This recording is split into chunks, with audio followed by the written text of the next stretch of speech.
I truly believe in the relationship of Lakshmi and NTR. I believe there was a lot of purity in that. See, you can call it like a war, but this is a war where you're standing from the back. I just decided what is working for me at that point of time. Ramu, thank you so much for joining us. It's an absolute pleasure having you back. I've always wondered this, a lot of filmmakers often struggle to find stories. They spend almost like years altogether trying to find that right story to tell. But you, on the other hand, seem to be finding it very easy. I mean, there's so many people that you've been inspired from, whether it's politicians or gangsters and all. So, what goes into picking a story to tell, or is there such thing as a right story to tell in first place? I mean, I think it boils down to speed of decision at the end of the day. I know a lot of people who just can't decide. I mean, I always maintain this that if you're going on looking at a story, this story, and whether this story should be told this way or that way, you're detailing. One way of looking at it is you are simmering it, you're trying to develop it, you're trying to do it. But I think the bottom line, it eventually comes to one final decision. Whether to do it or not. Yeah. Okay. So, essentially, then you spend 1 year or 2 years. Finally, what you decide is the point. So you think all of that what happened before was a part of it. It's not necessary, because you might go all the person make the wrong decision finally. Quite possible. Yeah. So there are directors who work on one film for 4 years and they can make a flop, and I can make it in 4 months and make a flop. So I don't think they're related at all. Is eventually the decision you made could be wrong. So the right decision does not depend upon time, depend upon the process. That's what I believe. So I think things are happening all the time, and the moment you get up in the morning, if you really look into it, there are 10 stories lying in the newspaper or the news channels and events in the world. And then it's a question of what you decide on and what holds your interest and what is your priority, which probably can shift in the evening. To me, it does. I get very excited someday in the morning and I lose my concentration on that. I lose my attention on that by evening, and then comes back again the next day, possibly sometimes. Which is the reason why you will hear so many of my announcements, and just when you think it's not coming, it comes suddenly out of the blue. A lot of people thought Lakshmi's India will never get made. He's just kind of playing with Twitter. He doesn't intend to make it. He's not making it. So they got shocked when they saw the Twitter all of a sudden coming out of the blue. Yeah. But when I look at the choices that you've made over the years, it's mostly been crime or politics or family politics, Yeah. Lastly stuck to that. A lot of people think that it's been years since you've made a film like Govinda Kshanak, that comedy angle. It's not like it's a conscious decision I make that let me make this kind of film now, some other thing later. But yes, over the years when you grow with experience, it's possible that you lose interest in a certain genre. And I watch a lot of documentaries. I like to watch world events. I like watch American politics. I watch ISIS developments in the. So I would definitely have an affinity for larger than life characters and larger than life events, much more than something simple like a Kshanak. I don't think I'll be able to make it today, because those kind of characters do not interest me anymore. Yeah, probably something like a Rangila. I'm not sure I can do it, because at the time period I made it, there were a number of factors going for it. There was a story which I knew in college. It happened to a friend of mine, and I was definitely very inspired by Rangila. Okay, and something in the Rahman's music and like that kind of a. I had the memory of sound of music, back in my head, like where there's no antagonist and just simple people and very simple emotion. So I don't think I have that part in me anymore. I'm not like that anymore. So over the years when I change, that change not necessarily is for the good. Growth is not necessarily for the good. But I'm different, and the difference I think is what which comes out in the films I choose, the subject matters I choose, the way I make it. I would think partly to do that, but that doesn't mean I'm not going to get back. If I do get back, I think I need to be excited by something in the form, something in the story, something in whichever way. Yeah. Okay. See, I would have never thought 1 year back that I can make something like Lakshmi's NTR, for example. I would have never dreamt that something like this I would get into and I would make it with so much of passion. Something like this, as in like, but you have made films which had a lot of political drama inside. That Sarkar was once as example. I did, but I will see, like, Sarkar more like for me was my throwback to Godfather, which has been the most influential book or film in my career. So I never thought of it. I didn't know. I never thought of it as a family thing. The family was there in the background. I wasn't really interested in the family aspect. I just used it as an ambience to make it look believable. I would think of it in that way. In Sarkar, women will be serving coffee and going off, Yeah. and they're not focused sometimes and all that. That's how I look at the women in such kind of a background. Okay. But Lakshmi's NTR is about the family, right? Yes. So see, Lakshmi India has three aspects to it. One is definitely the relationship. What fascinated me was a man, a superstar, and who's become such a big personality, both politically and cinematically speaking. And at the age of 70, that he can be attracted to women less than half his age, and who doesn't have any background, who was married, and that bond became so strong to the extent that he actually put at stake his post as a chief minister, his family, his everything he put at stake. Now, what can cause, especially because knowing NTR as a person, knowing of him as a personality, it doesn't add up. I can understand this kind of an affair happening in somewhere in a remote village or a town, not with people who are so big. One. Second part is the fact that this relationship almost affected the AP politics forever. It changed the face of politics of Andhra Pradesh forever. Then the third part is a man who lived like a king for 70 years, the last few years, especially the last 4 months of his life, he went through a miserable trauma of a mental torture which ultimately killed him, both in spirit and both in body. So I think these three are intermingled in the story. For me, I won't call it, it is a love story. There's no doubt there's a strong love story in that, And there's a strong political, I wouldn't say drama, there's a plot, there's a conspiracy, there is like the relationship has been used by certain forces to bring him down. Okay? And now the fact, after being so big, he couldn't do anything at all. He's got the support of the entire Andhra Pradesh people, some 6 crores or so at that point of time. He's one with a thumping majority. And a few people could just destroy him, and he was so vulnerable, except for dying, he couldn't do anything. That for me was an incredible part of the story. Story to tell. But did a lot of people tell you to not make this film when you initially announced it? Yeah, of course, they did. But you see, they told me about most of my films, so it's not very special. This time it was a little different. Wasn't it different this time? Like, did they have genuine concerns about the backlash that you might have, or yes, they did mention. So they thought to take on such big forces and doing something which is directly attacking them in a way.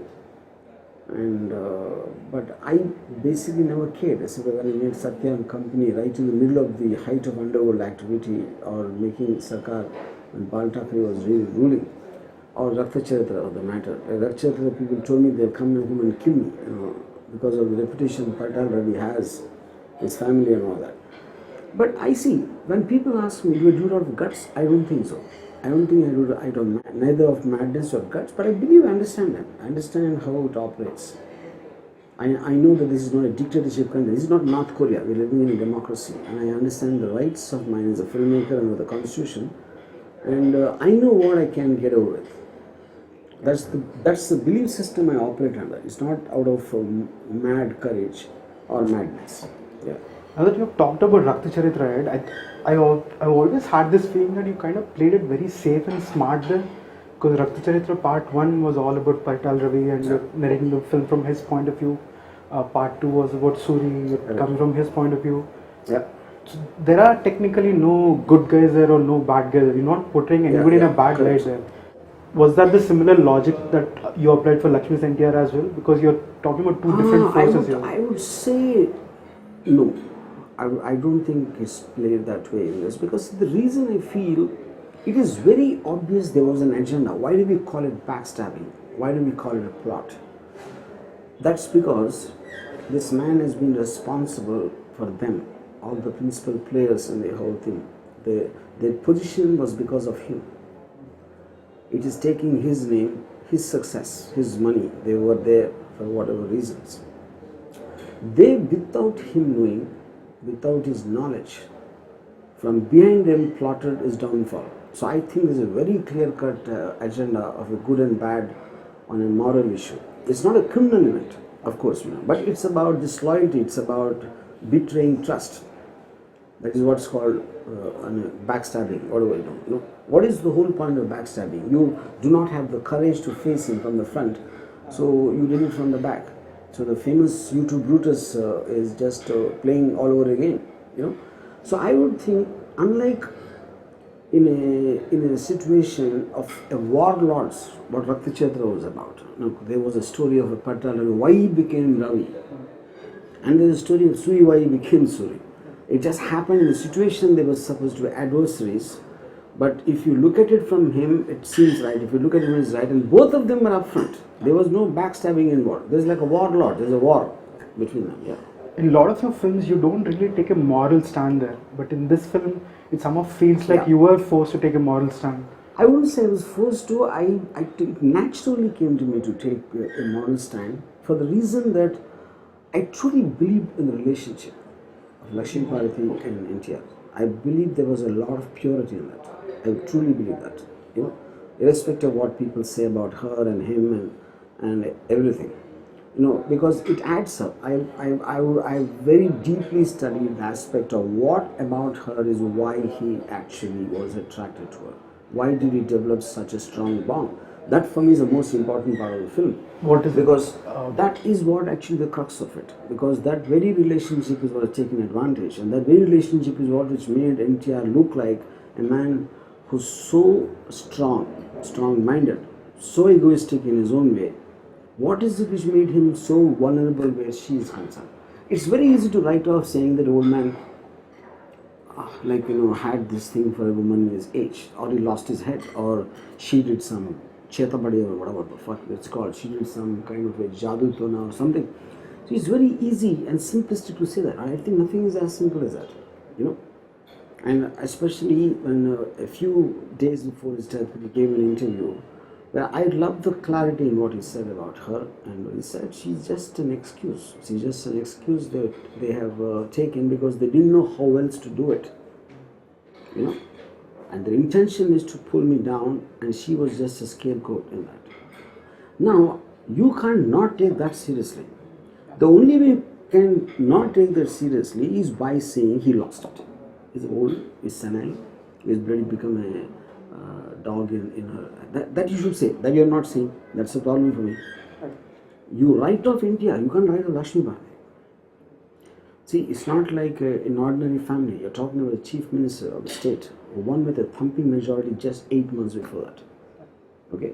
And who probably is the most famous person, not probably, the most famous person of Telugu across the history of the land. Okay? Now that man you don't want to condemn, and you want to condemn his love for her. So that's strange. I'm sure through the course of this research for this film, you would have met Lakshmi herself. Yes, did you gather any interesting information? Yes, I did. But you see, I'll tell you, she's one of the many I met. And right in the beginning, I decided not to take any of them seriously because involved parties will always have agendas. They will want to put themselves in a perspective what suits them today, irrespective of what happened 25 years back. Friends become enemies, enemies become friends, and you will never know what it is.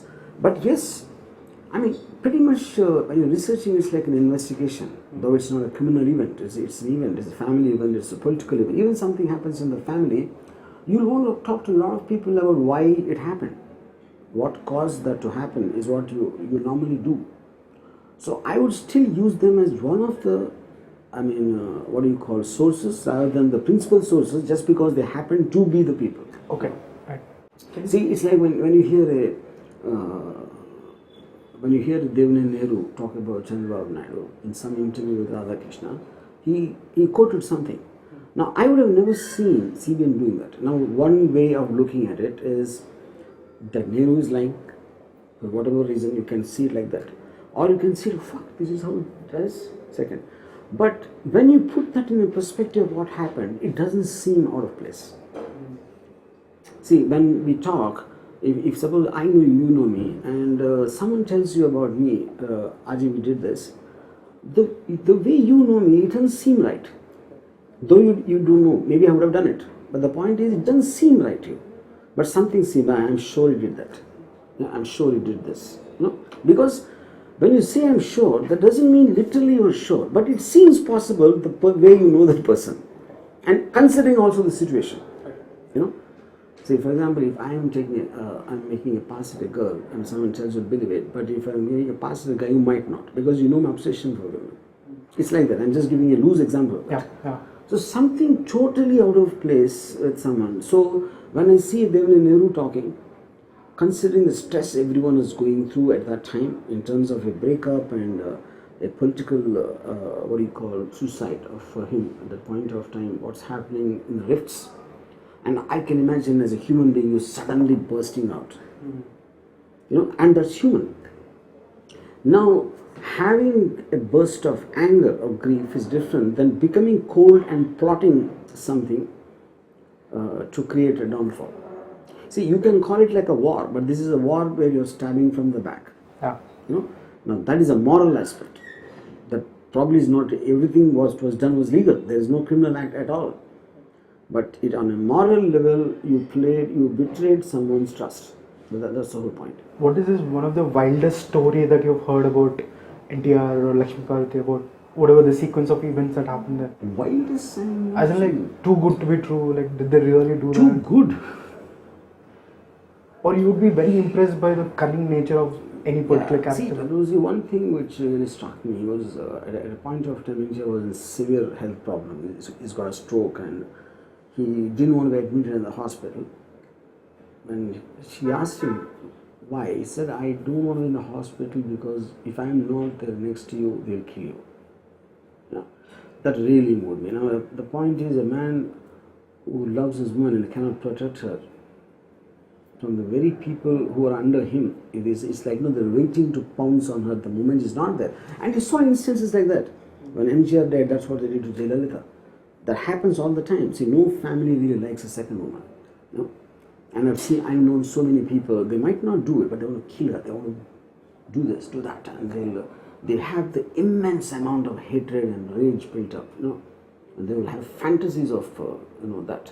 Some people might really do it, depending on what you're going to gain from that, So then, him being in bed, not wanting to go to hospital and the news not to spread because he's scared for her, I find that very touching,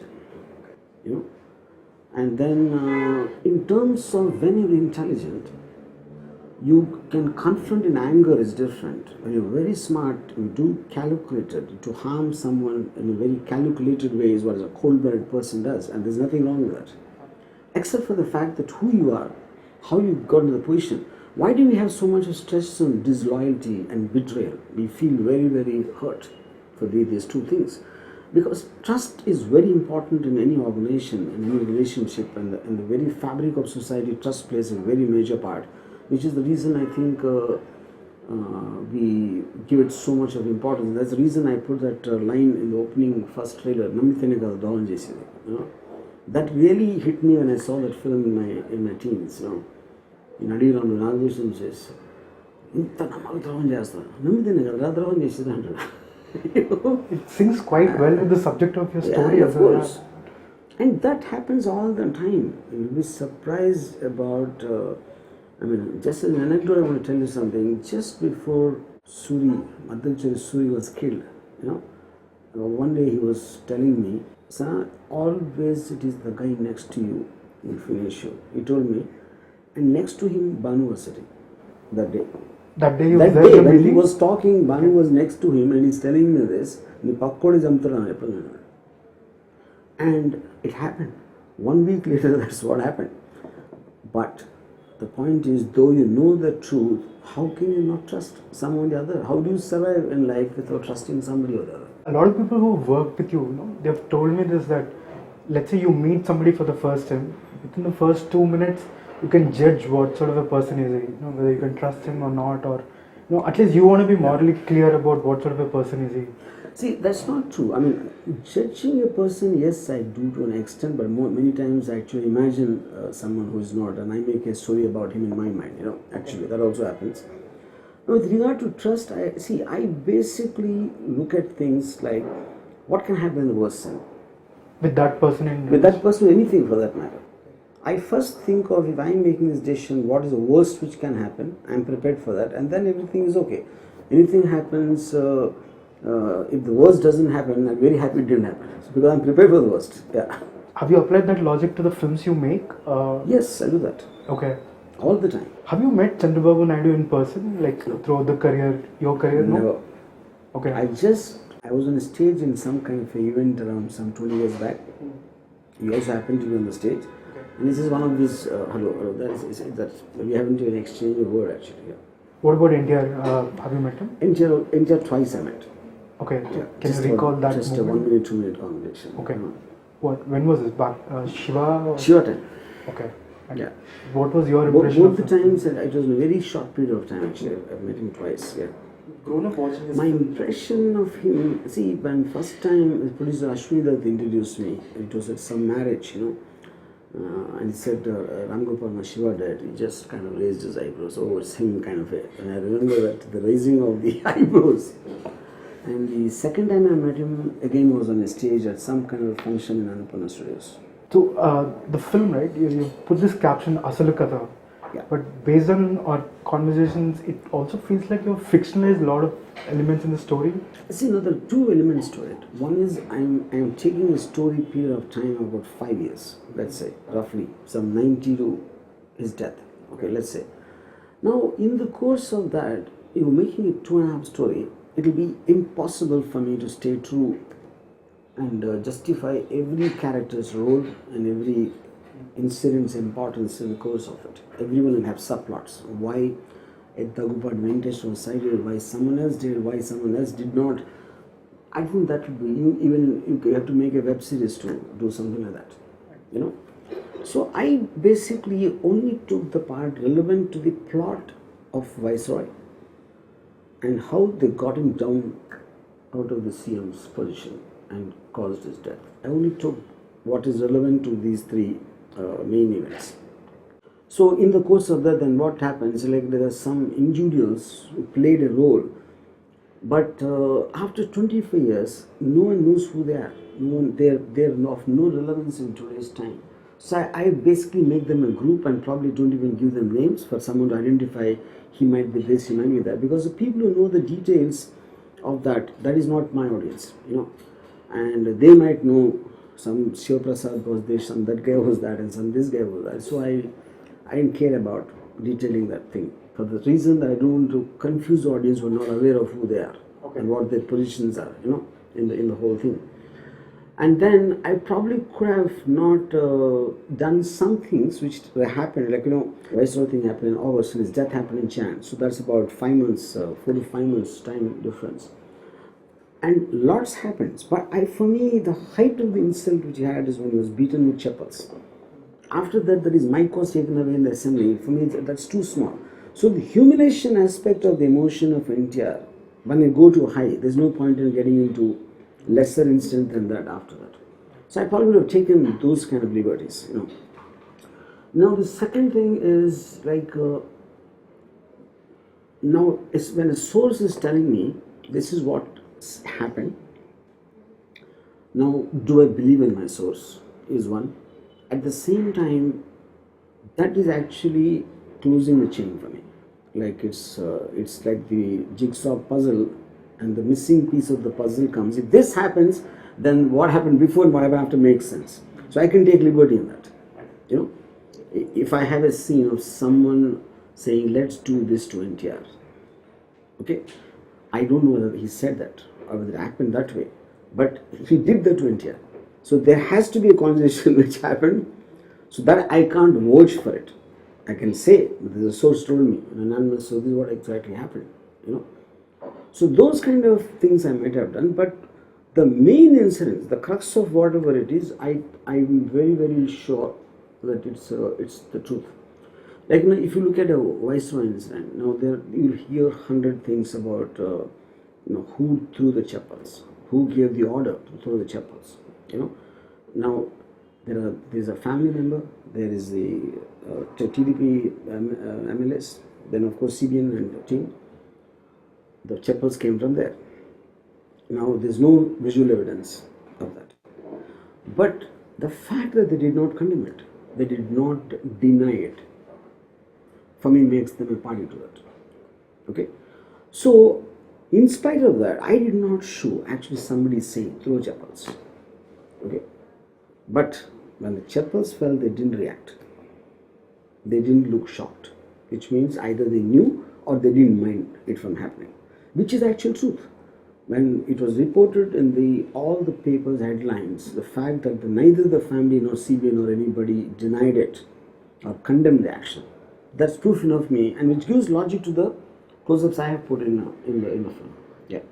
This is one of those inconvenient truths, that which people don't like talking about much, but people who oppose the ruling party, they always constantly refer to it. And now with your film, you have ruffled a lot of feathers. Once again, revived people's memory. Just back in the news all the time. So, what went through your mind while taking the decision whether to make this film or not? I'll tell you what happened. See, when I first approached by Balkrishna to do the Kadanaikru, when I said, if a biopic, we need to go till his death. It can't be suddenly, abruptly signing off at some point of time. That for me is not acceptable. So the thing did not go beyond that. And then one day I was sitting in a restaurant in Mumbai. I was waiting for someone to come, and I was watching some YouTube videos, and I just happened to see one Lakshmi interview, So I checked a little on that, and some related thing popped up of something else I saw, and I was on the fourth vodka, I think. So I just tweeted, "I'm making Lakshmi's India." That's how we started the project. I didn't have an idea of what I was going to make. It was just in fun. Okay. It started as a joke. It started as a joke. Actually, I had no intention of making a film at that time, and I didn't know anything about it. I just thought it's nice to hear, and I called Anil Banu and said, "Just give me this thing. The interior is not focused, and the foot is going inside." And he made the design in 1 hour and sent me. Okay, and it started as a joke actually. By now, what happened? Balkrishna already introduced 2-3 people to me in the initial stages before our talks broke down. Yeah. Okay. Now they saw this tweet, they saw this picture, and they started calling me and said, and then that is when I actually started working, understanding what this subject matter was about. Yeah. So, which is why you thank Balakrishna for helping you with this film? Of course. Okay. See, if he did not come to meet me, I would have never ever. This subject matter would never come to my mind because I was not at all interested. Even when the time it happened, I wasn't interested. But you're making the film after, 25 years after the original incidents happened? Yes.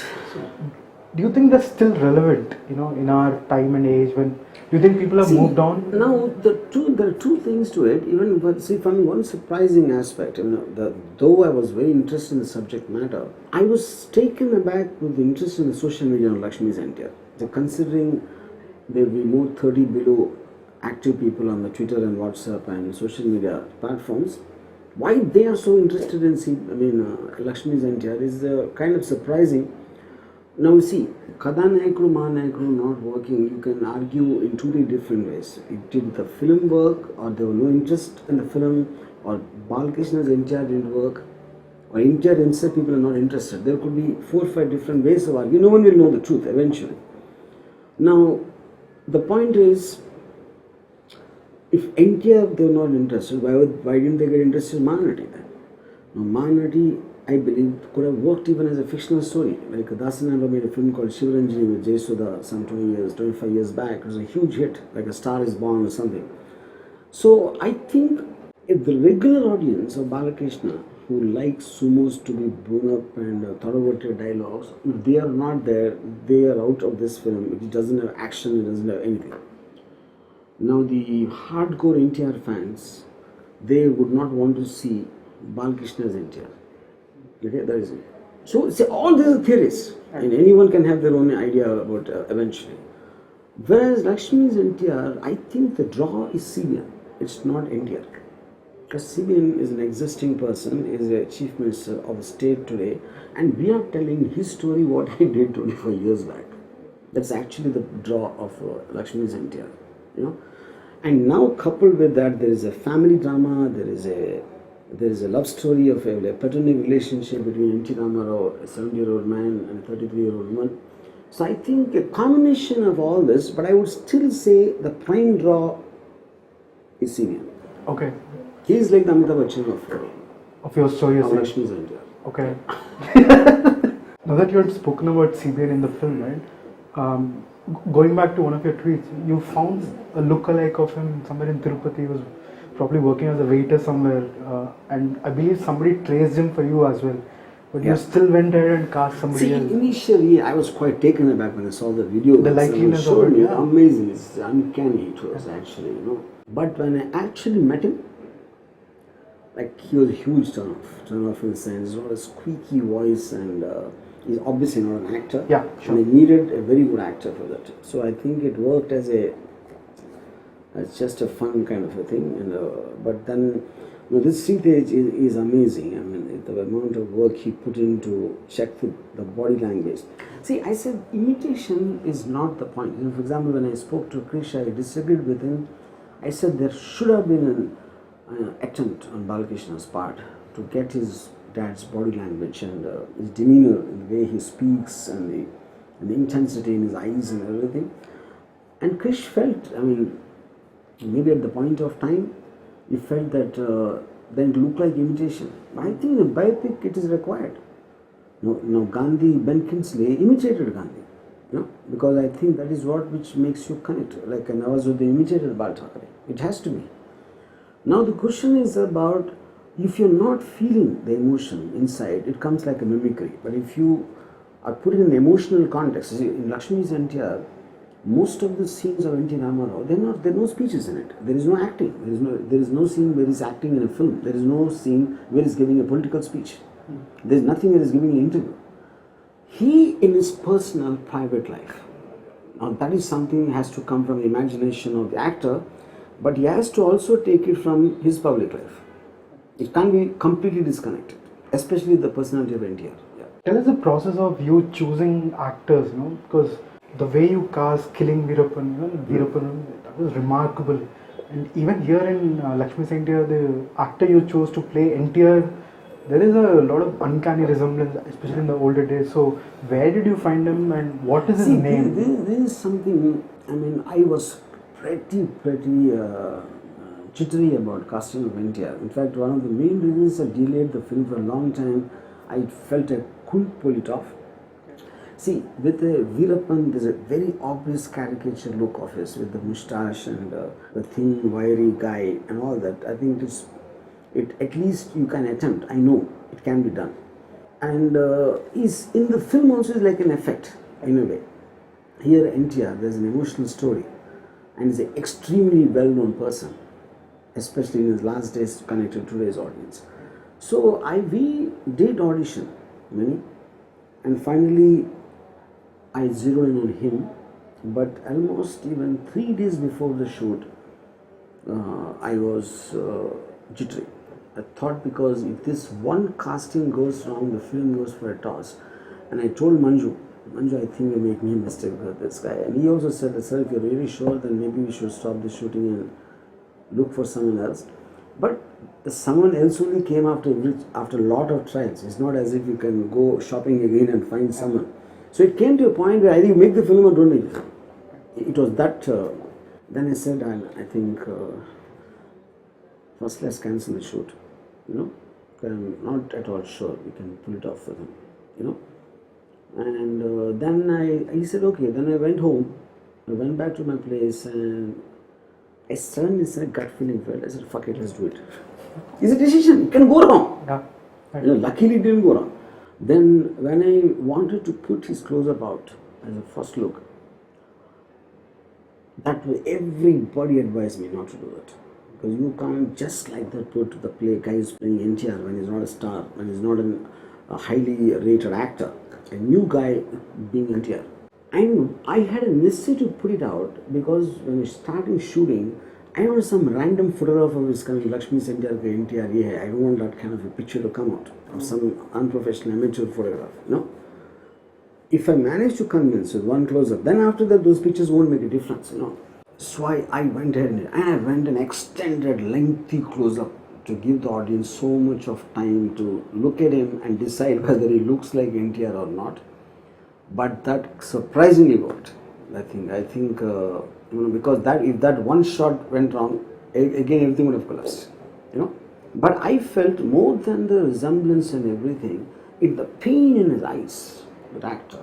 Just looking, you can see the slight tears in his eyes. You can feel that he's gone through a lot.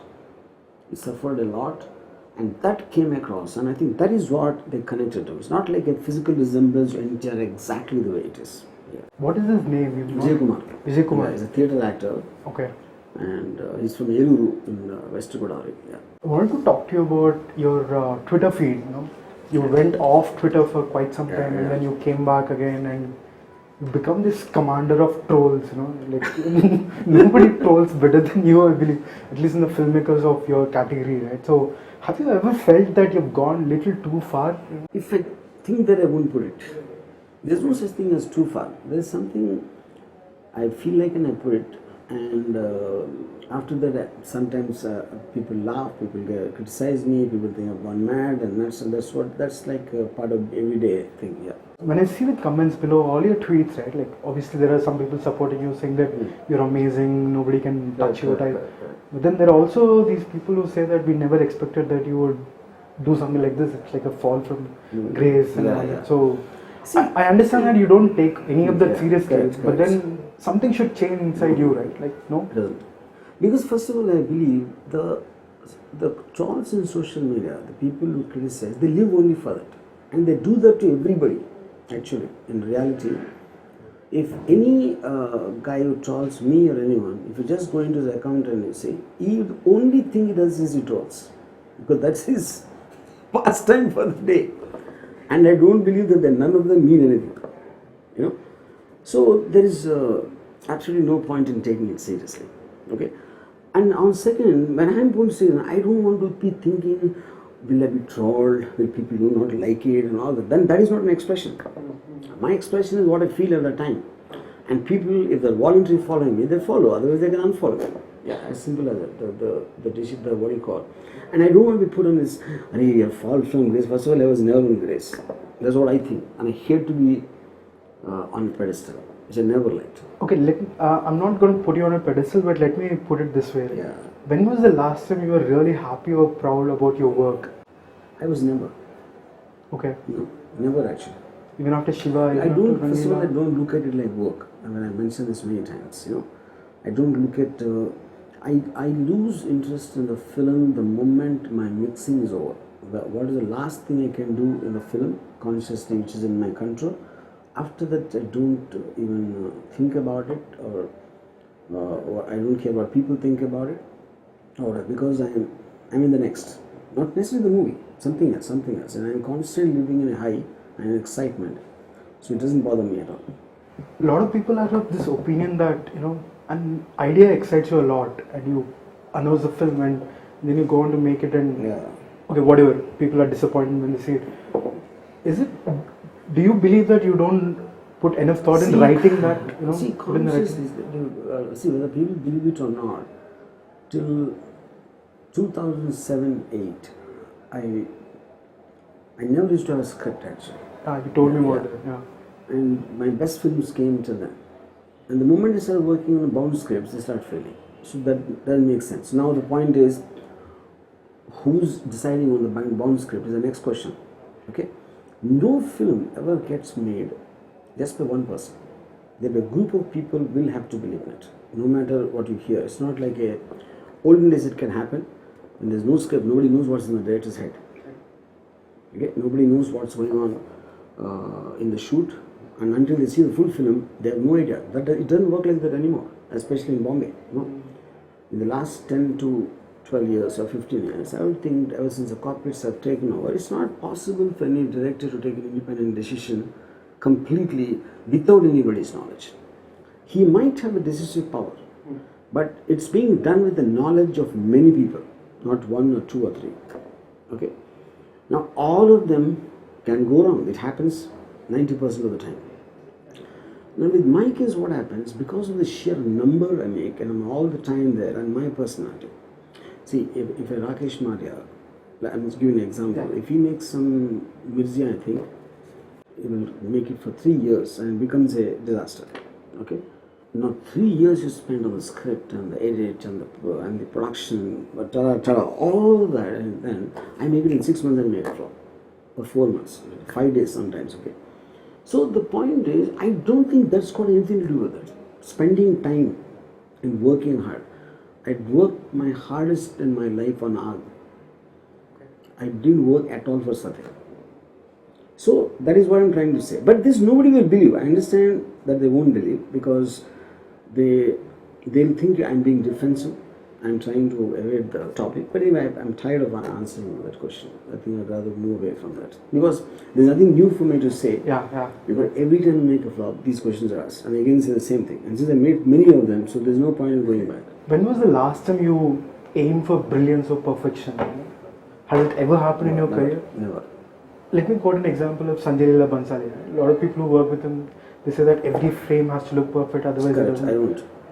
So what is it in your case? Like what is an occasion? I just decide on what is working for me at that point of time. I always call what I call as a point of interest. In a frame, I'm only looking at any given point of time, the audience will watch one point. It could be an actor, it could be something happening in the scene, it could be anything. I mean, I don't know what exactly it is. So I feel this is the point of interest for the audience and I just concentrate on that. If that works, I leave everything else. Does this reflect on the kind of camera angles and the music you choose as well? Yes, of course. See, eventually, if it's my expression, it's what I like. Now, I can't put something what you like. You know. So if you say that the camera angles are not working or they're weird or whatever you say, but if I am on a set and if I am putting a camera, obviously I only put what I like. So if I try to think this I like, no, let me put what Hemanth likes, it's not going to work. It will become worse. Same thing with music, same thing with everything. Yeah. The last time we spoke, it was many years ago, almost 3 years ago, you predicted that Donald Trump is going to win and ISIS is going to lose. They'll be wiped out, and you wanted to see how quickly they'll be wiped out. Now, I'm asking for a prediction. What do you think is going to be the next major in terms of Trump, reading like politics or anything, films, Do you think CBN is going to win this time? No, absolutely. I have zero knowledge about. Oh, come on, you can't. Absolutely, don't have. I only follow American politics. Okay. I'm a very serious follower of American politics. I see Senate hearings. I have no understanding or interest of either AP or India. Somebody was asking you, will you ever contest in elections here? If given a choice, would you think about it? No, because for me to have a responsibility to think for somebody else is incompatible to me. Or to look for people's welfare. What about films then? Like, do you feel responsible for your work? See, responsible is just a notional word. Who doesn't feel responsible for anything? Any decision of yours, you will obviously feel responsible, and it's only up to the result when people might perceive it as being irresponsibility, depending on how it comes. But that is something which I already explained to you. A lot has changed in the last 4 or 5 years now, especially with all these networks like Amazon and Netflix coming into the industry, and I believe a lot more is happening in Bombay. Correct. So what's happening on that front? Like, are you doing something? That is for sure has become an alternative industry. There is no doubt about that, and I think my prediction is it will take over the films at some point of time, because these days mostly I hear people saying, what are you watching? They don't ask you what did you watch. What are you watching is a very strange thing, which means you are continuing watching, and it defeats the whole point of what we think a film cannot be more than 2 hours, or you don't have the patience, all that nonsense. And I know people who watch Narcos in a binge 3 seasons. Yeah. And I'm doing 2 series now, one for Amazon Prime and one for Reliance Jio. So the point is, when you're looking for a series, your thinking changes. You're not you don't look at a 3-act structure like a beginning, interval, climax, and all that. So the fact that you have the, leaving in time and detailing about afforded by web series, you can go so deep into it. It's amazing, you know. So I would like to believe that, that is something that's exciting me a lot. Few months ago, you had announced that you're making a Yes. series called Kadapa and then Guns and and Thighs. Yeah. Guns and Thighs is right now because that just changed the structure and we changed the title, and that is what is being made by Lance, you know. Okay. And I'm making a series called Killers in the Police for Amazon Prime. I'm produced by Amazon originally, you know. And why I put the trailer out at that time, I just wanted to see the government's reaction to that kind of language. Unless everybody is saying that it won't be allowed on the internet, they'll come onto the digital platform to censor. That they'll do it or not, I want to check the reaction.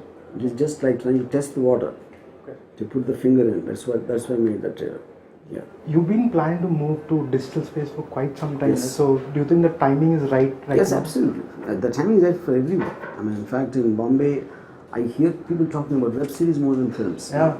Right. But the truth is, web series actually is more difficult than films, which people don't realize. They think that you can make it cheap and all. That's not at all the case. You know.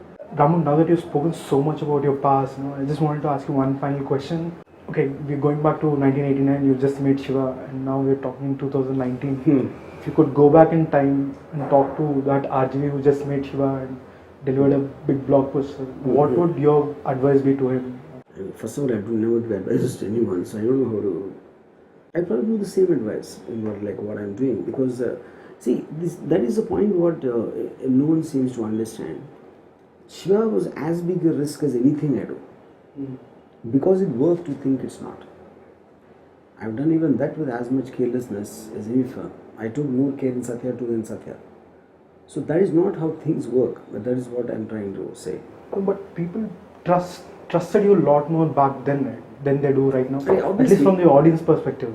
But that is obvious, no? See, trust builds on success. Yeah. If the success was more, it will be there. But I am talking about the reason for why I made a successful failed film. Because I put in the same effort. So when I don't know why my film was a hit, I can even lesser know how my film is a flop. I don't know why my films became success. That for me is a bigger problem than the others. Yeah. Okay. Cool, Ramu. It was a wonderful pleasure talking to you. Thanks. Hi, this is Ram Gopal Varma. You're watching me on Film Companion South.